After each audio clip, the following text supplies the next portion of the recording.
Hello, and welcome to the Maid Marion Storytellers Festival stream. Maid Marion is an otome/amare/romance visual novel with a female protagonist. And it is based on the legends of Robin Hood, but it's set in an alternate fantasy world. You play as Marion, who is the traditional love interest of the Robin Hood tales. But you have multiple love interests to possibly choose from instead of just Robin Hood, although he will be very happy if you do choose him. As Marion, you have to decide what to do when you end up in an unwanted arranged marriage with a certain gentleman known as the Sheriff of Nottingham. We have been in development for a number of years, but after some pandemic-related delays, we decided to release as early access in order to support our Kickstarter backers and also anyone who wants to read what's done when it's done or support our development. Currently, Robin Hood's route is the only route that is out, but each route will be released in the early access process as it is completed.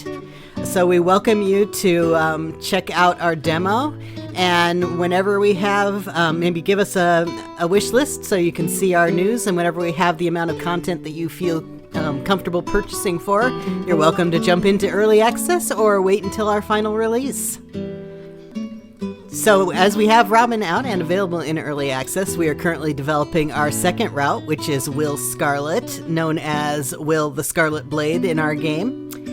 And today we're going to be doing a preview of Will's route. So I am Becky. I'm the lead developer and writer and just about everything else except for visual art and soundtrack in the game. And I am here with Edie, who is my beloved first reader/editor. Great to be here. All right, so we're going to be reading a little bit of the first few scenes of Will's route, which I have just coded in. So we are going to give it a start here. Going to load in. So we are at the point that you will get to at the end of our demo if you take the route that leads to Sherwood Forest. Marion has decided that she will work with the rebellion against the Sheriff of Nottingham, led by Robin Hood, John, and Will. And they've asked you which one of the three of them they want to work with. Robin very much wants to work with Marion. You can tell that he may already have a little bit of a crush on her. John is a lovely fellow that she has enjoyed her interactions with so far quite a bit. So he might be nice to work with as well. Will has openly said that he is not interested in working with Marion. She doesn't know why. He just has been somewhat hostile towards her since she decided she would join the rebellion. However, he is a master swordsman, and Marion absolutely loves the art of the sword. So, she may decide that she wants to work with this reluctant fellow in order to learn the skills that he has to teach her. And we're going to see what happens if she chooses Will. So we're choosing Will. I looked straight at my prospective partner. He wasn't going to be happy about this. I'm sorry, Will. Oh, no need to be sorry. I'm happy you're doing the right thing and choosing my bra. I'm sorry because I'm choosing you. You've made it clear that working with me isn't your preference. His brow furrowed. The ferry, would you... Will. The warning in Robin's voice was obvious. Will rolled his eyes at his cousin. Don't worry, boss. I'll do my duty. You've made it abundantly clear that it's a requirement for my position in this rebellion. Will's words were dripping with disdain. John frowned at his brother. I think you will find it more pleasant if you adopt a better attitude toward this. Think of it as an opportunity. As I saw more storm clouds cross Will's brow, I knew that staying around these two was not going to make things any better. I cut in. Why don't we go elsewhere so we can become better acquainted? He gave me a sideways glance that said he knew what I was doing, but he wasn't about to be grateful for it. Fine, let's go. He stalked off towards the main camp, leaving me with no choice but to trot along in his wake. I wasn't expecting an escort on his arm, but still, I didn't deserve that kind of disrespect. I caught up to him while keeping as much dignity as I could. I would appreciate a bit more consideration as someone with shorter legs, sir. He stopped short. Call me Will, I despise titles. Very well. As you are the senior partner here, you may also call me Marion without preamble. I thought a conciliatory gesture would help. Perhaps it did, because he nodded curtly to me. He began walking again, a bit slower, until we reached the main camp clearing. Shall we speak further in my cabin? You flatter yourself. I'm not interested. Oh, by all the shadows. I merely thought you might appreciate some privacy from the listening ears of your somewhat overbearing family members. It was then that I saw his smirk. He'd been trying to get a rise out of me, the rotter. Cabin is fine. Will slumped over onto one of my mushroom chairs. It was a bit too small for him, and he had to pull his legs in towards his chest. I sat across from him, trying not to smile at the sight. He glared at me anyway. Alright, princess, tell me. Was he still going to call me princess? Alright, Edie, I'm making you make the decisions here. Should we ignore should we ignore the stupid nickname and let him continue? Or should I say, it's Marion? So much power. Let's ignore it, because he's never gonna let us leave us down otherwise. I let the provocative nickname go. It wasn't worth the aggravation. My brother would have pampered you and kept you safe. My cousin would have doted on you and told you whatever you wanted to hear. I'm not interested in doing any of that. If I must drag you along on my duties, you're going to have to learn to keep up.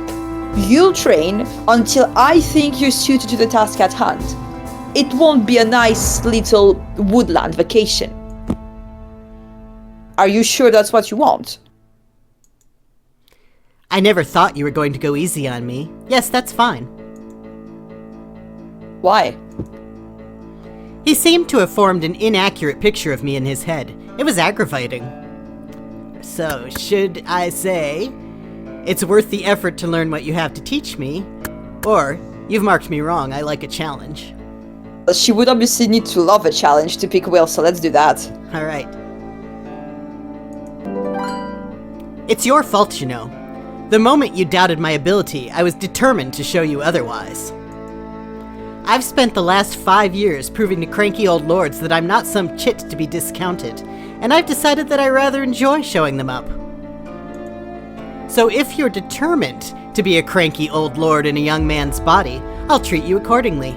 Put me through your paces. I'll measure up. I always do.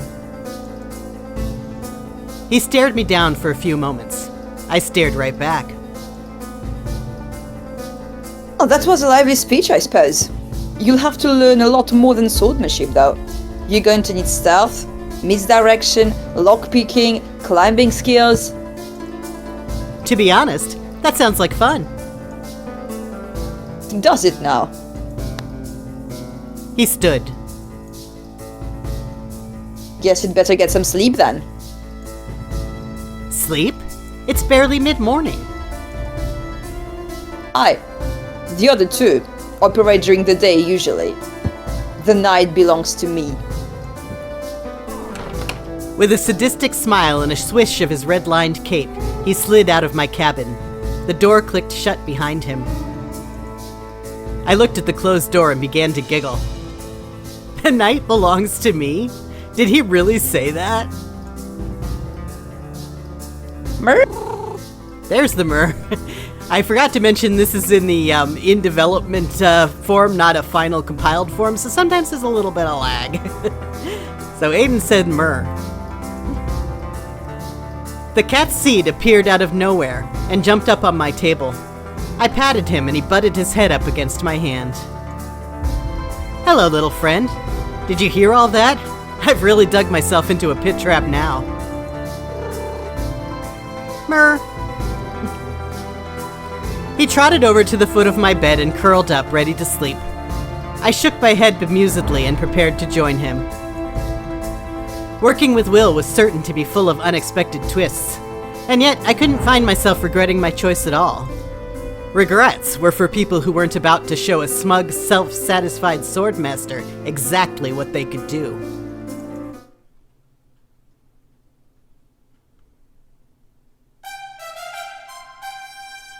Here is the official beginning of Chapter 1 of Will the Scarlet Blade, Taskmaster.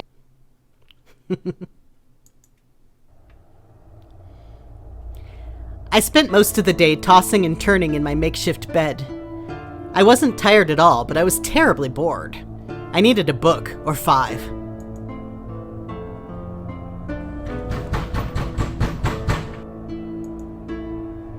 I should have expected to be rudely awakened just as I'd finally managed to doze off. Hello? Time to go! We have a mission tonight. I didn't argue or complain. I was happy that he was including me on my very first day.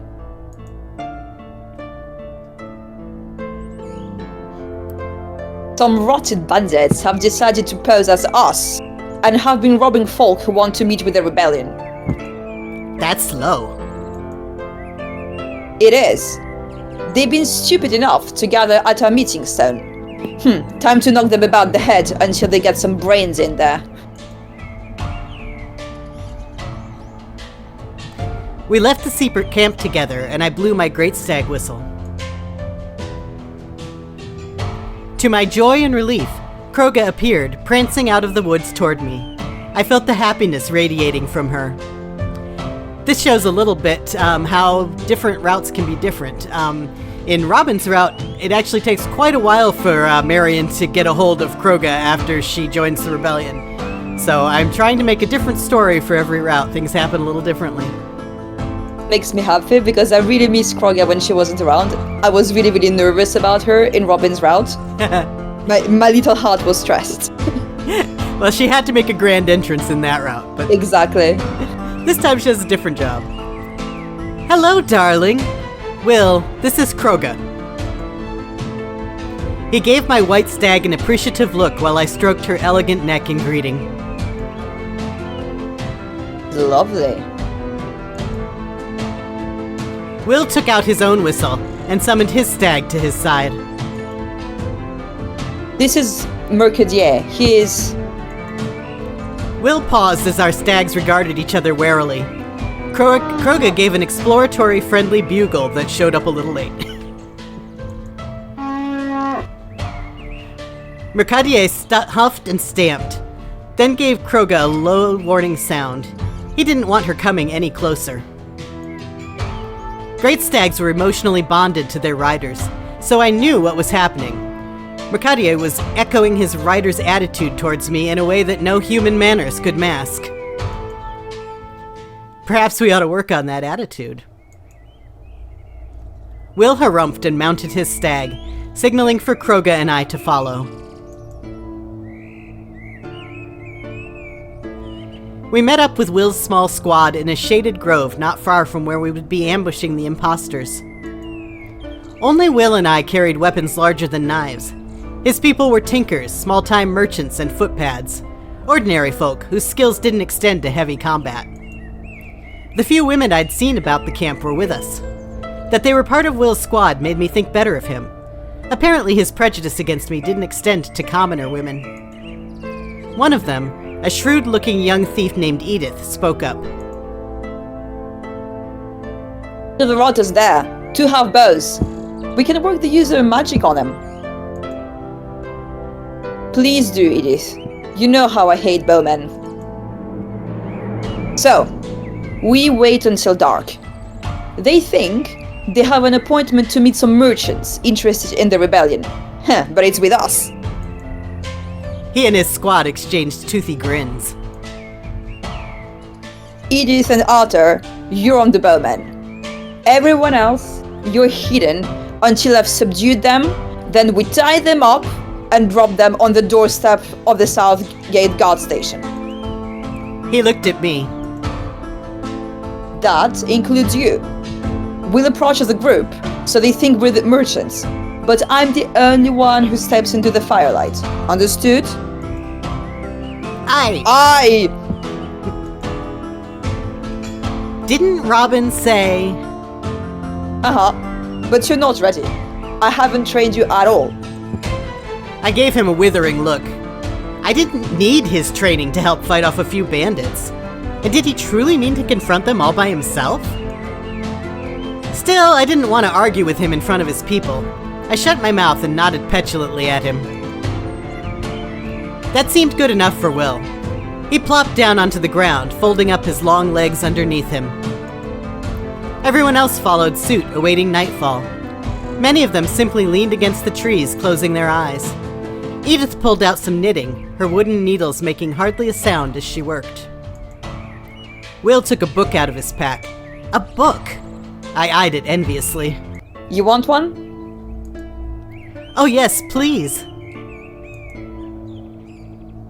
Don't know if it'll be to your taste. Don't care. That's all I've got. He pulled a second book from his pack and handed it to me. Treat it gently. It's alone. Of course. I leaned back against a tree trunk and began flipping through the pages. It wasn't like anything I'd read before. A heroic tale that focused on action and danger, the details beggaring belief.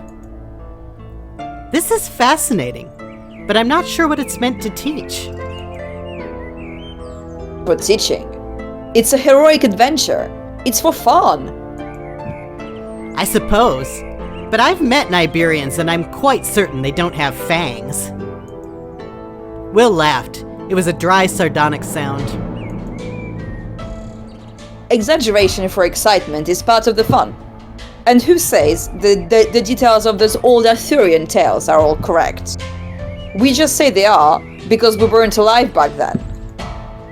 I don't think the crown would enjoy that viewpoint. Too rebellious for you, princess? He seemed determined to make that nickname stick, whether I liked it or not. Should we remind him to call me Marion, or ignore the taunt? What do you want to do? Oh, doesn't matter to me. Okay. For those watching... Ignore the taunt then. Okay. For those watching, depending on whether you object or ignore him, you may have a different choice later on about the nickname that you actually end up getting in the long run. Oh, damn it. Well, never mind. I'm gonna stick to my guns. Well, that's fine. The choice isn't in the preview anyway. Good. Oh, I don't mind. I'm not a Kingsman. Glad to have your royal permission for my opinion then. You're impossible, aren't you? I am when I'd rather be reading my own book. Fine. I turned back to the tale, determined not to let him draw me into a fight. I had to admit it was entertaining, though I personally preferred books with more practical uses.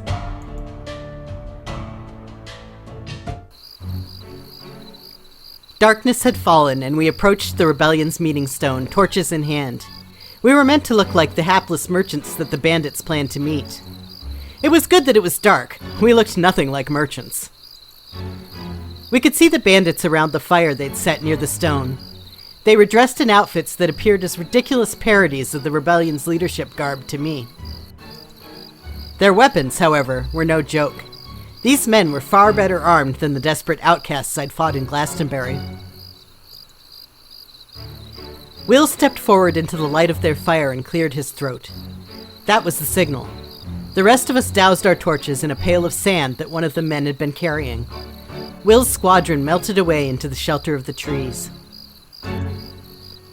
I hid behind a large cluster of ferns as I'd been bid, though I didn't plan to follow Will's orders if I felt my help could be useful. Sherwood Rebellion, I presume?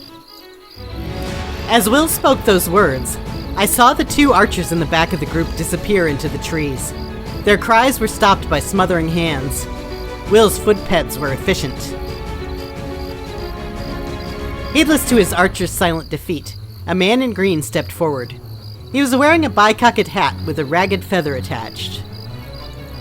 A bicocked hat is basically the stereotypical Robin Hood hat that he wears in the movies. I wanted to put it on somebody. This guy's a placeholder, and he will have a hat on his silhouette in the final game. I'm Robin Hood. Hey, where'd your friends go? They're safe. You'll be negotiating with me. But where is the one known as the Scarlet Blade? A tall, thin man approached them. They got that detail correct, but his shirt was an ordinary Avalon tunic with a few random ruffles tacked on. He squinted at Will. Boss? I think it might be the real Scarlet Blade, yes. Rot and ruin! You set us up! Will drew his sabers from their scabbards with a wicked smile. Really? Is it a setup to fool a band of miserable impersonators who rob the very folk we aim to protect? Interesting. It sounded a touch like Robin there. So if you're the Blade, where's the rebellion? Don't need more than me to take you, sorry lot. And now he sounded like Will again. Just one man, get him! The 6 remaining bandits charged towards Will as one. I knew just how good Will was, but 6 against 1? Those were terrible odds. I simply wasn't going to stay hiding in the bushes and allow Will to take such a reckless action on his own. Alright, should we join the fight and watch Will's back? Or wait for the perfect opportunity to intervene? Since we're gonna disobey him anyway, let's disobey him in, like, writ large. Let's join the fight and watch Will's back. Oh. He's gonna hate us, isn't it? It's gonna be fun. He'll be mad either way, it's all good. I leapt out of my hiding spot before the men could surround Will, standing at his back. His voice carried to me, an urgent hiss. What are you doing? Watching your back. You're supposed to be hiding. You're supposed to be a leader, not a fool taking on 6 men at once. Whatever retort he may have had to that was lost in the din as the men approached us, and I heard the clang of Will parrying several blades. Most of the bandits were concentrated on Will, but one of them circled around and cackled at me. I didn't know the rebellion had a wee warrior woman. I'm Lady Marion. I'd say you should remember me for the next time, but you're not getting one. Ha! Strong words for 6 to 2. He swung his sword toward me. I parried it easily. He retreated a few steps, looking thoughtful. Princess, go right. I took a step to the right. Will took a step in the opposite direction. Ah, curse it, my right. Who gives instructions like that? I hopped 2 steps to the left in order to line up with him again. My assailant didn't miss his chance to catch me off guard. I had to fling up my shield in order to block his blow. My arm quivered from the impact. That was never the ideal way to block. I took a breath and remembered my training. Leverage. When the bandit advanced on me a second time, I was ready. I parried his blow from above, forcing his arm to move at a painful angle. He leapt back and studied me appraisingly. If he hadn't been a rotten bandit preying on vulnerable people, I'd have been pleased that he was taking me seriously as an opponent. Right. Being careful to watch my opponent this time, I took a step to the left. Will went the opposite direction. I growled and moved to match him once more. Arthur's sword, make up your mind! I was trying to be helpful. Seems you two aren't on the same page. The rotter looked amused. Don't you have more important things to worry about? I brandished my sword at him. He took the bait and we clashed once more. This time I used my shield wisely. I knocked his sword away, stepped in, and stabbed at his side. He cried out and blood soaked his tunic. He stepped back, raising his hands in surrender. Two figures emerged silently from the trees. They stripped him, bandaged his wound, and tied his arms behind his back. I realized that the clearing had gone quiet. Don. No help to you. I turned around and saw the rest of the bandits defeated and tied up. Someone had brought a wagon into the clearing, and Will's squad was loading them onto it. I narrowed my eyes at my uncooperative partner. Excuse me, I watched your back and bested one of them. I took 5. Good for you. What kind of nutter takes on 6 men by himself? This kind. It's what I love to do. I walk on the edge, princess. The thrill is unbeatable. I was about ready to wipe that smug grin off his face. Alright, we're gonna grit my teeth and refuse to let him go to me, or insist he stop calling me princess. Well, I'm committed to the bit at this point. I'm just gonna grit my teeth. Alrighty. It was pointless to lower myself to his level. If I wanted him to stop calling me princess, I had to show him exactly how wrong his impression of me was. I simply continued the conversation. You do things like that for excitement? It's no wonder your brother is worried sick about you. And you can talk? What you did was dangerous too. What, I'm not allowed to take a few chances? Not without my training. I have a divine blessing I can use if needed. You have nothing. I have 5 years of sword training, not to mention I was leading an entire holding. His brows pulled together. You led Glastonbury holding? Yes. My father went to war and my mother left us 5 years ago. Only I remained to run my father's lands, and I did it well. So kindly do not treat me like a spoiled child. He still didn't look impressed. Well then, if you're such an obedient little noble, you should have gone back home instead of joining a bloody rebellion and getting in my way. I'm not leaving, and you're going to have to get used to it. We'll see about that. It's obvious from this little disaster that we make terrible partners. It was true that we weren't communicating well. I had no plans to leave the rebellion, but did I really want to remain as Will's partner? Now, as a note, this choice does not necessarily mean that the route ends. So we can agree with Will that I should work with someone else, or disagree because I'm not giving up so easily. Be sassy, let's agree with him. Alright, we're gonna agree with Will. Let's sass the wheel up. So we're agreeing? Yes. Alright. You might be right. Perhaps I should work with your brother. Having a meeting tomorrow, I will happily propose that change. I'm glad to hear you can be happy about something. I'll be glad not to hear your constant comebacks. Good then. Yes, good. Ah, Will, may we be on our way? We turned to see most of Will's squadron watching us in various states of impatience and amusement. Ah, yes, please, carry on. His blush is so cute. Poor boy. They melted into the shadows with only a single anonymous snigger breaking the silence. A small group of them had just finished hitching horses to the bandit-filled wagon, and Will gave them the go-ahead before leading me back to our great stags. I yawned as I mounted Kroga. It had been a long and discouraging night.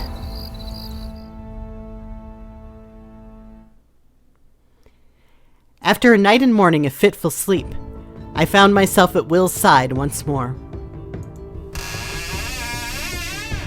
He flung open the door of Robin's cabin, heedless of its fey-grown hinges. We stood on the rebellion leader's doorstep, arms crossed over our chests. It's not going to work. I agree. Robin and John looked back at us, seeming amused. Why don't you come in so we can discuss this?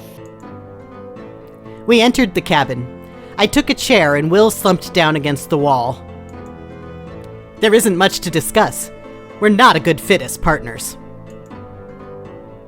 My squad was poised to attack the bandits.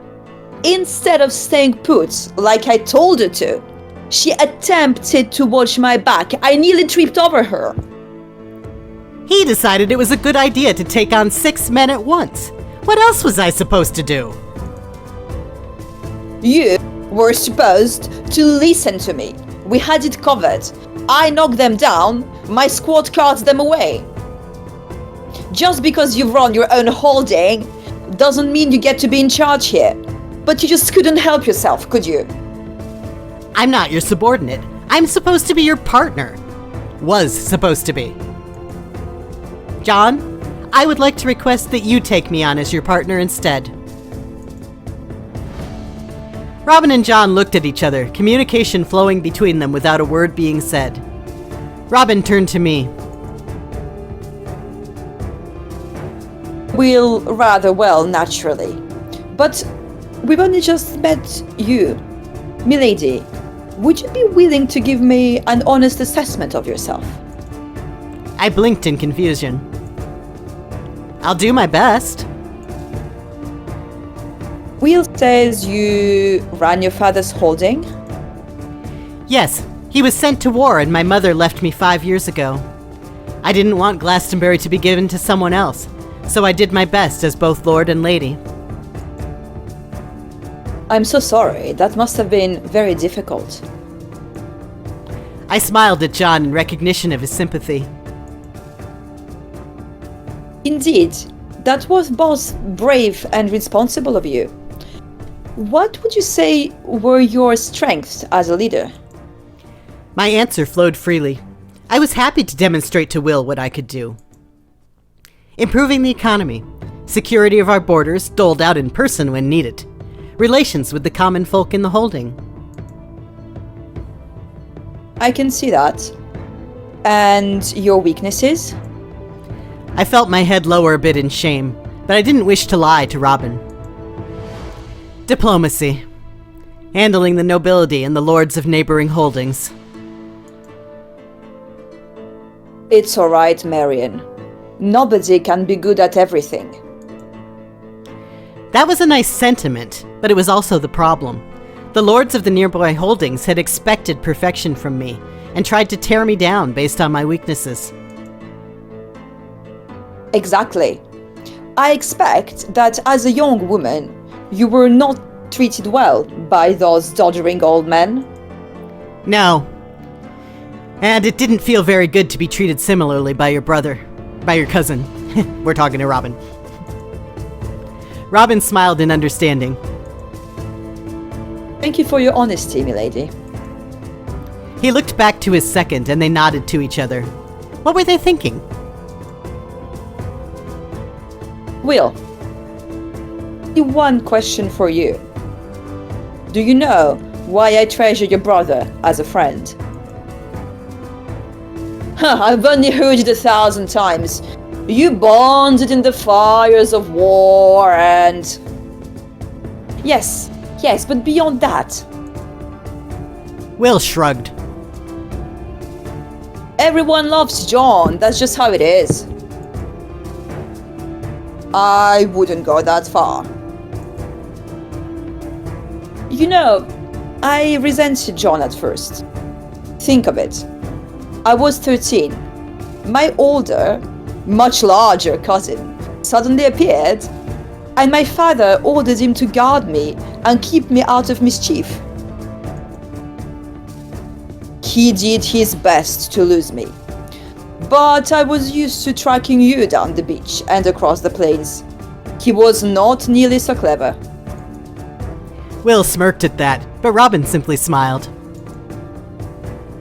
And when I became a young playboy, he didn't stop me, but he never hesitated to tell me exactly what he thought of my hijinks. Apologies, milady. I fear I wasn't always the paragon of virtue I am today. John snorted. But that is why I value John today. He doesn't tell me what I want to hear. He tells me what I need to hear. No leader should be left to flounder alone. I am sorry that happened to you, Lady Marion. But it is also why I must decline the pleasure of your company as my partner. What?